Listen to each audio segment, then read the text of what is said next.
Cuando a mediados del siglo XII terminó la reconquista de las tierras que hoy forman Cataluña, esos nuevos territorios comenzaron a ser repoblados por los monjes, esta vez de una nueva orden, el Císter.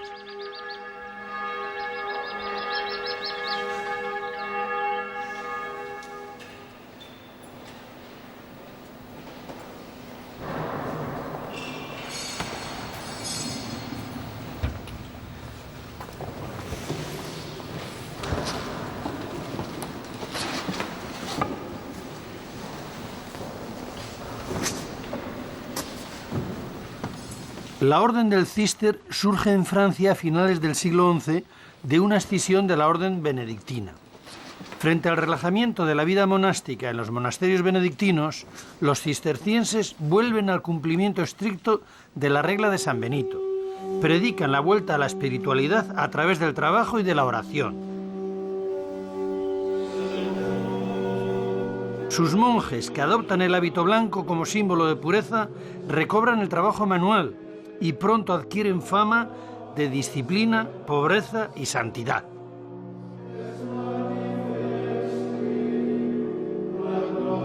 Las fundaciones de sus monasterios se extienden rápidamente por toda Europa. En 2 siglos llegan a fundar casi 700 abadías, gracias a un método sistemático. Cuando un monasterio está ya consolidado, que ellos llaman la Casa Madre, envía a 12 monjes a fundar otro en un nuevo lugar.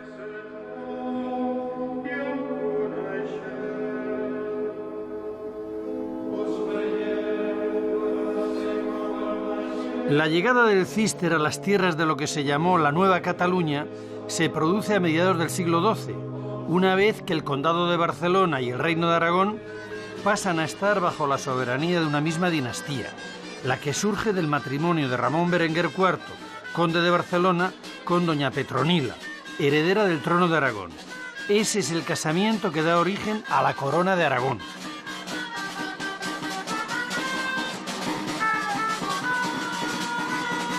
Es el conde de Barcelona quien elige al Císter para repoblar estas tierras tarraconenses recién conquistadas. Los monjes cistercienses son buenos agricultores y además prefieren los lugares apartados para poder dedicarse exclusivamente al trabajo y a la oración. Ellos serán los que pongan en valor estos campos hasta entonces improductivos.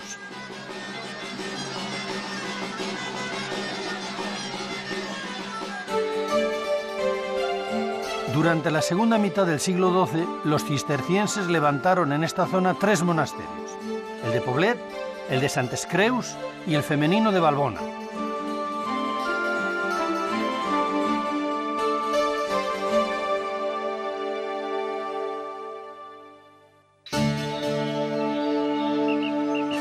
Los primeros en llegar a Poblet son 12 monjes franceses, de la abadía de Fonfría.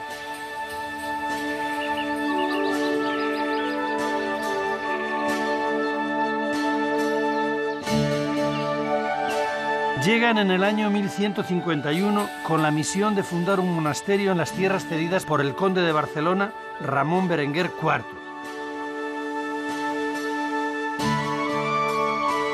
El monasterio de Santa María de Poblet es el primer monasterio que el Císter establece en lo que ahora es Cataluña.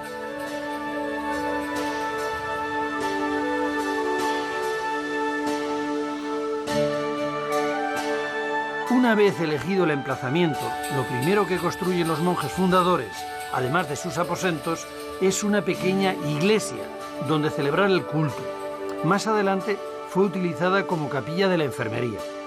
Actualmente es la capilla en la que los monjes celebran los oficios religiosos durante las horas en que el monasterio está abierto a los visitantes.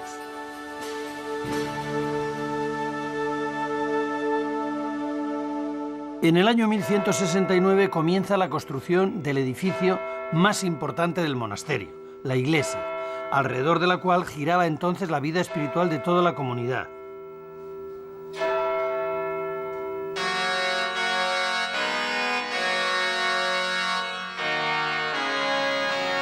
De alguna manera, la calidad de la obra del templo determinaba la categoría del cenobio y su prestigio eclesiástico y civil.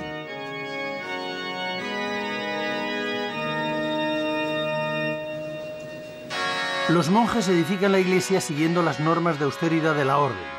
Paredes desnudas sin ornamentación, limpias de pinturas murales y de esculturas. A lo sumo, sencillos capiteles con temas vegetales. El resultado es esta iglesia basilical de cruz latina con 3 naves. 2 de ellas son románicas.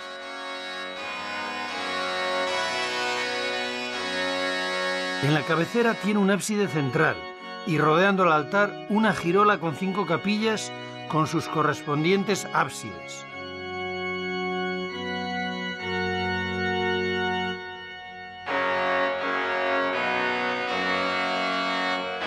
Aún no estaba acabada la cabecera de la iglesia cuando Alfonso II, el primer rey de la Corona de Aragón, elige Poblet para su enterramiento.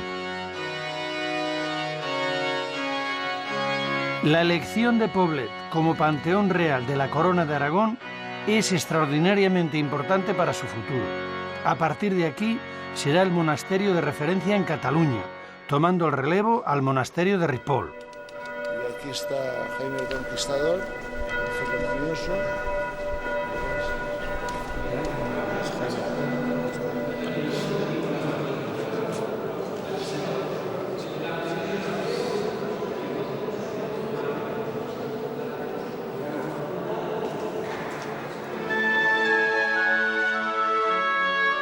Normalmente, a la hora de levantar el monasterio, los monjes fundadores reproducen la planta de la casa madre.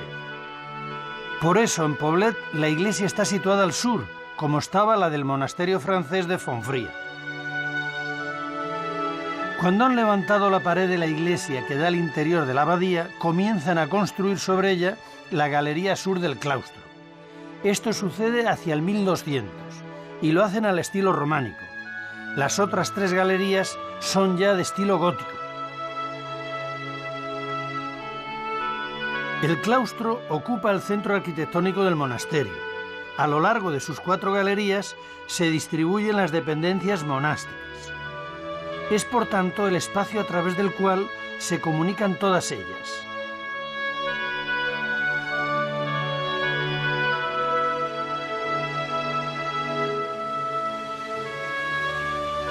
El templete del lavatorio dentro del claustro es típico de los monasterios cistercienses franceses.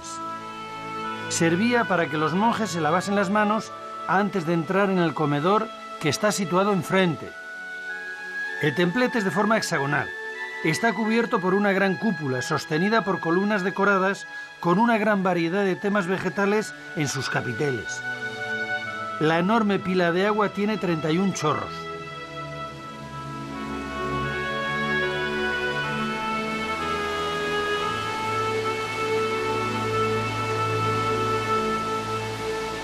Cerca de 900 años lleva fluyendo esta fuente en una esquina del claustro del monasterio de Poblet. Pertenece al lavatorio. Se construyó siguiendo el modelo que trajeron los monjes cistercienses que vinieron a fundar este monasterio desde Francia. El monasterio es un espacio cerrado, pensado para que el monje alcance una vida de perfección. Y es alrededor de este claustro, centro de un universo de silencio y de paz que acentúa el sonido del agua, donde el monje se refugia para la meditación y la lectura. El gran escritor Josep Pla decía que el silencio de Poblet es obra de Dios. Bueno, Padre Abad, llevan ustedes casi 1000 años en este sitio. ¿Qué tiene de actual la vida monástica para mantener en condiciones de vida muy duras a tantas personas? Yo pienso que la vida monástica, aunque parece que es una huida de la sociedad, ha tenido siempre como ese sexto sentido de saber sintonizar con esa sociedad en la que está, en la que ha arraigado.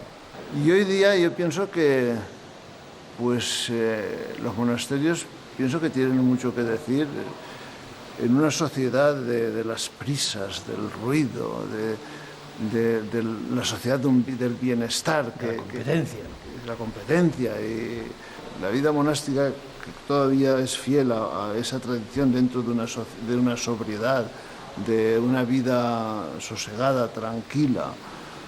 Pienso que son valores que hoy día, una vida comunitaria, de una vida que en una sociedad que también de enfrentamientos, de violencia. Esos son valores que hoy día y eso tienen mucho que decir. Eso es lo que le atrajo a usted para pasar de cura de parroquia en Aragón a incorporarse a un monasterio y a retirarse del cuidado directo de las almas al contacto con Dios. Yo pienso que un poco la mecha que prendió el fuego fue que hoy día la vida sacerdotal fuera es una vida de mucha acción, de mucha actividad. Olvidamos muchas veces aquello del Salmo, de que el Señor es el que construye la casa, y se pierde bastante esa dimensión contemplativa de arraigar más en Dios y de hacer que toda la vida, una vida pastoral, brote desde esa contemplación de Dios, ¿no? Pues muchísimas gracias, Padre Abad. Ha sido para mí una lección de vida monástica, después de recorrer tantos monasterios. Bueno, a usted.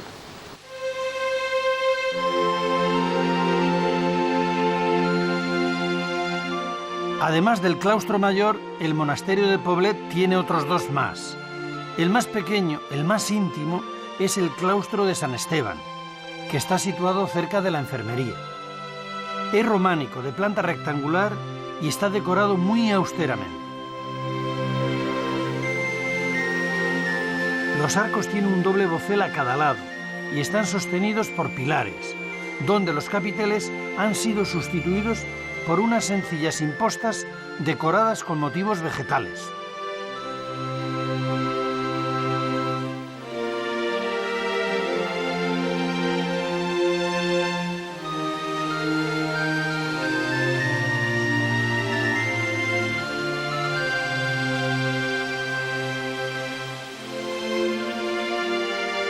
La sala capitular es, después de la iglesia, una de las estancias más importantes del monasterio. Aquí se reúnen los monjes presididos por el abad para leer y comentar la regla de San Benito, para tratar los temas conventuales y para realizar confesiones públicas. Se construyó a comienzos del siglo XIII con un esmero especial. Es un cuadrado de 15 metros de lado, muy diáfano, sin apenas obstáculos que impidan la visión. Padre Jesús, este era el armario. ¿Aquí cabían todos los libros del monasterio? Bueno, es que el monasterio tenía pocos libros. Hasta la invención de la imprenta, un monasterio con 200 libros era una cosa casi única en Europa, como Ripoll. Entonces los monasterios tenían una biblioteca adaptada a sus circunstancias. No era como ahora, que hay miles y miles de volúmenes. Y el armarium servía para esto, para tenerlos bien guardados. Esto es una reconstrucción, no es el original, porque generalmente todos los armariums se perdieron en el siglo XVI, una vez que la biblioteca se ampliaron con la imprenta. Había muchos herrajes y muchas llaves, pero antes había una cadena que ligaba todo el armario como si fuera una caja de caudales, ¿no? La historia que nos cuenta Humberto Eco en El nombre de la rosa es una invención, porque no había ningún monasterio medieval que tuviera aquella fantástica biblioteca. Claro, es imposible, es una licencia artística, digamos, del autor, ¿no? Es decir, aquella biblioteca en el siglo XIV es imposible, ni un monasterio, ni una catedral, ni el Vaticano, digamos, ¿no? Es decir, es muy bonito leer aquel laberinto y toda la novela es muy buena, pero es pura fantasía del autor de la novela, ciertamente. Unos pocos libros bien conservados y trancados con llave. Sí, sobre todo eso, bien cerrados, porque era un bien muy precioso. La prueba es que muchas veces en los saqueos, en los robatorios, se iba muy a coger los libros, se llevaban los libros, ¿no? Porque los libros, aparte que eran libros muy preciosos, la mayoría, claro, libros corales, hechos a mano, claro, y con letras muy preciosas, muy decorados. Había trabajado todo un equipo de personas. Un escritorio. Y entonces, claro, estos libros eran valiosísimos, ¿no? De manera que a veces en las catedrales, pues los obispos dejaban, como el beato que hay en Gerona, ¿no? El beato de Liébana, pues el obispo dejaba en herencia como un gran tesoro sus libros a su catedral o a quien fuera, ¿no? Muchísimas gracias, Padre Jesús. Desde el siglo XVII, los libros reposan en esta biblioteca que originalmente fue el scriptorium del monasterio, donde se escribían manualmente los libros. La invención de la imprenta acabó con su función.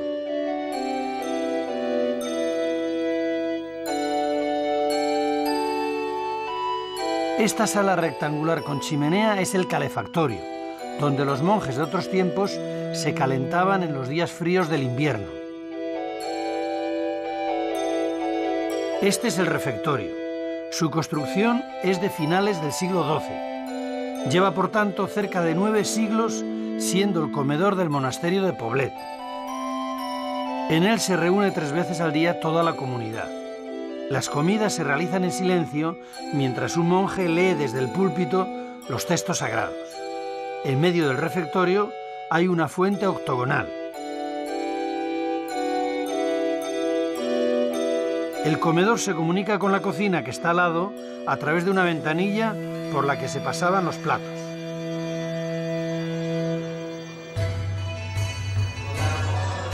La cocina, sin embargo, hace ya mucho que dejó de ser utilizada, aunque conserva algunos de los utensilios que se empleaban antiguamente para cocinar. Todos los monjes pasaban por aquí. La regla de San Benito dice expresamente que nadie quedará dispensado del servicio de cocina. También cerca de la cocina está el refectorio de los legos o conversos. Estos eran los servidores laicos que ayudaban a los monjes en las tareas agrícolas y que también vivían en el monasterio, aunque fuera de la zona de clausura. Este comedor es del siglo XIII y en el siguiente siglo pasó a ser la bodega del monasterio.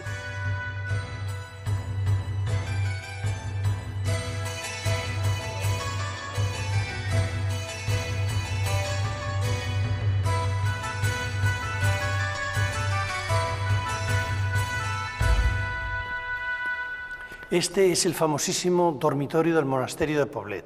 Tiene una longitud de 90 metros, equivale a un campo de fútbol, y su altura es de 14, o sea, una casa de 5 pisos. Actualmente está en obras porque se han quitado las celdas individuales para devolverle todo su esplendor. Este gran dormitorio fue construido en el siglo XIII. Está sostenido por 19 grandes arcos ojivales. Aquí descansaban los monjes tras sus largas jornadas de oración y trabajo. Todavía se levantan a toque de campana a las 5 de la madrugada y pasadas las 9 de la noche se retiran a sus camas tras haber acudido a la iglesia para celebrar en comunidad el último oficio religioso del día, las completas.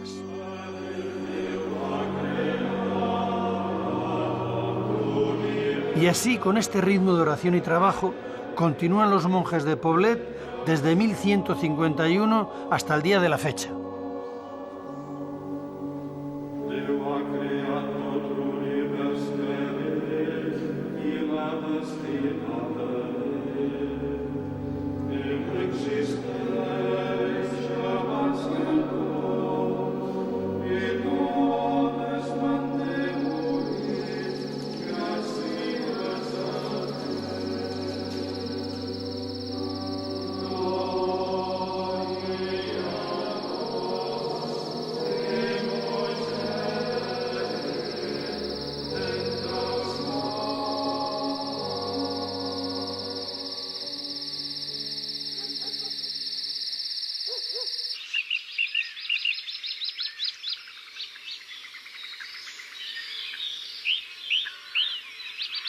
La elección del lugar para levantar un monasterio no era una tarea fácil.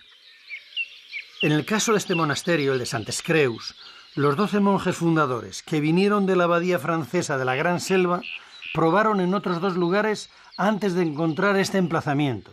Esto ocurrió en 1158.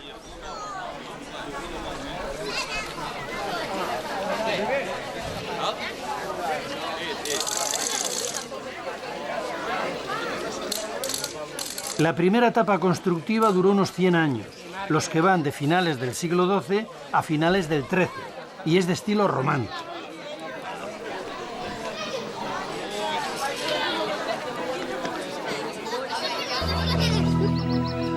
El primer edificio que levantan los monjes franceses, además de sus aposentos, es la Capilla de la Trinidad.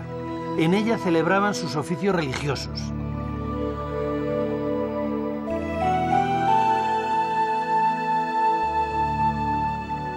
Junto a la capilla hay un claustro que fue construido con la piedra procedente de las demoliciones de las primeras dependencias monásticas.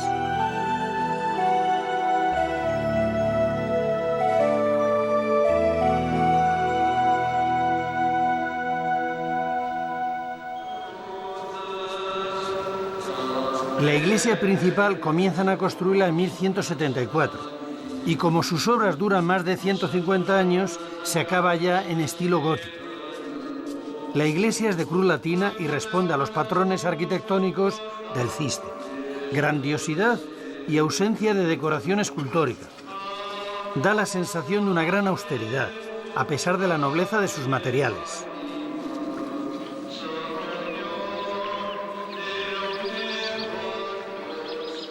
En la cabecera tiene un gran rosetón que apenas se ve porque está tapado por un retablo barroco.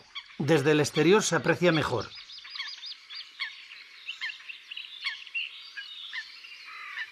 A mediados del siglo XIII, el rey Pedro III el Grande elige Santes Creus para ser enterrado. A partir de ese momento, el monasterio cuenta con el patrocinio de la Corona de Aragón.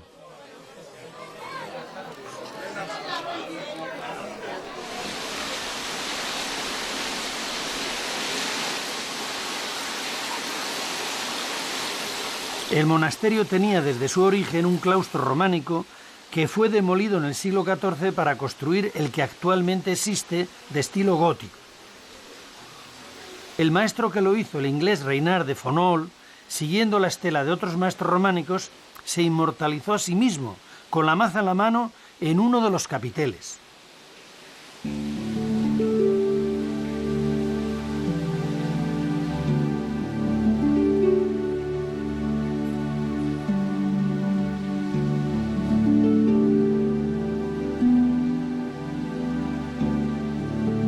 Lo único que se conserva del claustro primitivo es el templete que alberga la pila de lavadero.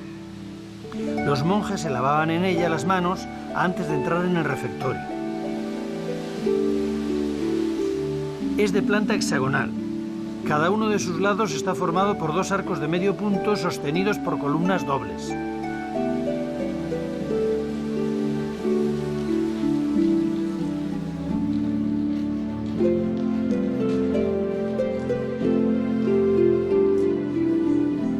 La sala capitular, situada en el centro del ala oriental del claustro, es muy parecida a la de Poblet, aunque un poco más pequeña.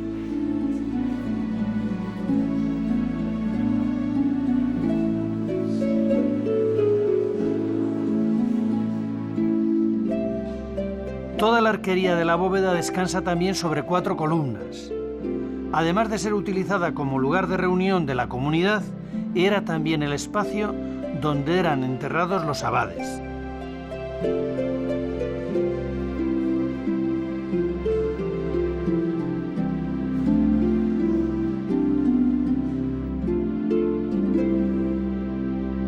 Pegada a la sala capitular está la escalera por la que se sube al dormitorio de los monjes.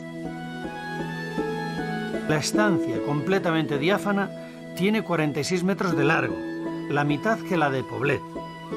Aquí, inicialmente, dormían en jergones tendidos en el suelo los 50 monjes que tenía el monasterio.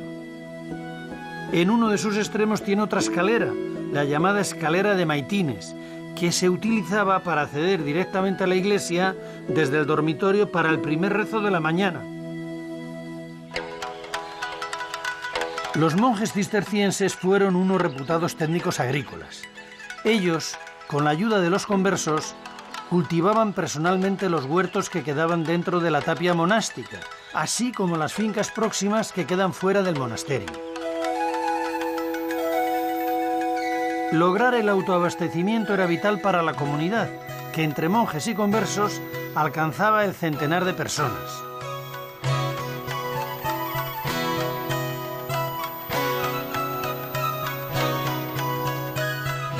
Todos los productos cosechados se guardaban en la cilla, que en realidad era una gran despensa.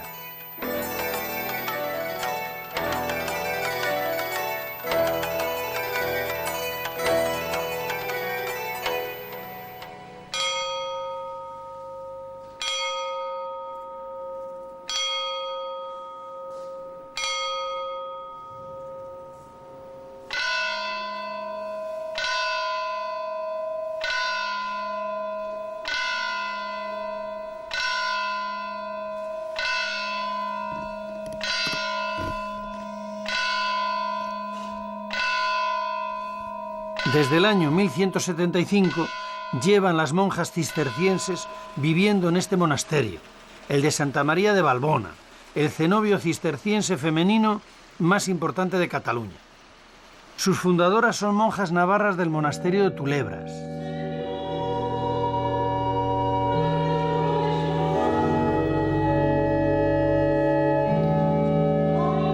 Desde su fundación cuenta con la protección de los monarcas de la Corona de Aragón y se convierte en la abadía elegida por las hijas de las familias nobles catalanas para profesar el monacato.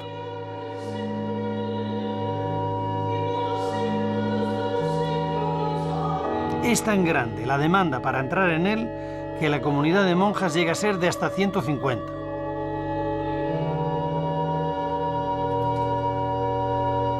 La iglesia es construida en su mayor parte entre los siglos XIII y XIV, en estilo de transición del románico al gótico. Es de planta de cruz latina, de una sola nave con 3 ábsides cuadrados.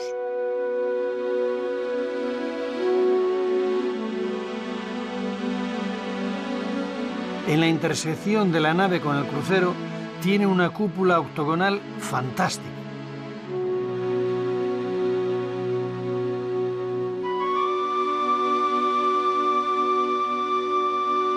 En un lado del presbiterio está el sepulcro extraordinariamente sencillo de la reina Violante de Hungría, esposa de Jaime I, que quiso ser enterrada aquí.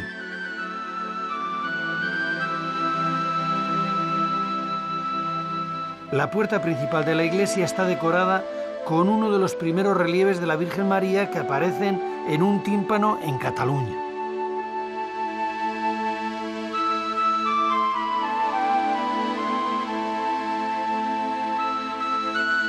El claustro de planta trapezoidal comenzó a ser construido en el siglo XIII y combina el románico y el gótico. 2 de sus galerías son románicas.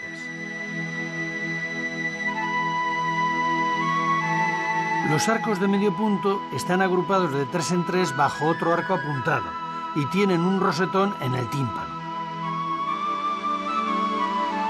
Los capiteles están decorados con temas vegetales.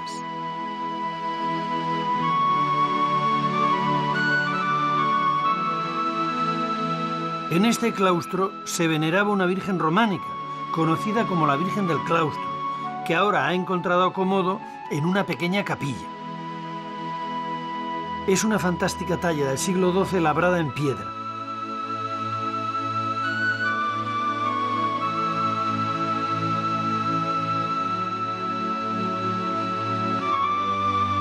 De las dependencias románicas que quedan en el monasterio, la sala capitular es la más notable.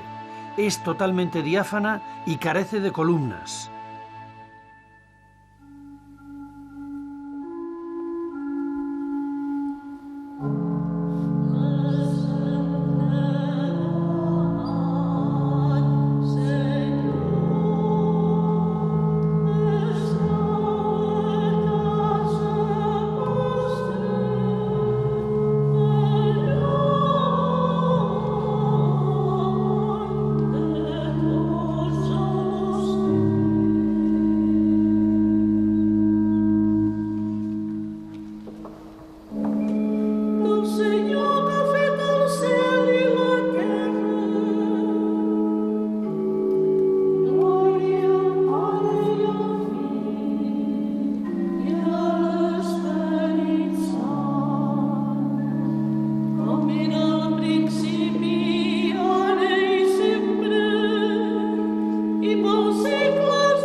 Desde su fundación en 1175, cientos de monjas han pasado por esta iglesia 7 veces al día para ofrecer sus oraciones a Dios.